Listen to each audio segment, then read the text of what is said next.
আজকে বানাবো কাঁচা গোল্লা। এই কাঁচা গোল্লা যেমন খেতে সুস্বাদু তেমনই করতে সোজা, আর দুটো উপকরণেই আমার কাঁচা গোল্লা রেডি হয়ে যাবে।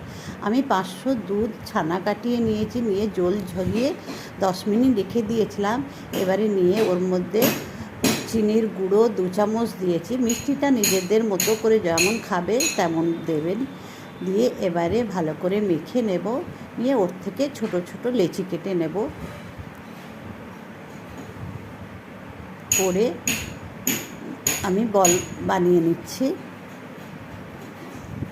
আর তার সাথে দুধের গুঁড়ো মাখিয়ে রেখে দেবো। দোকানের মতো একদম আমার তৈরি হয়ে গেল কাঁচা গোল্লা।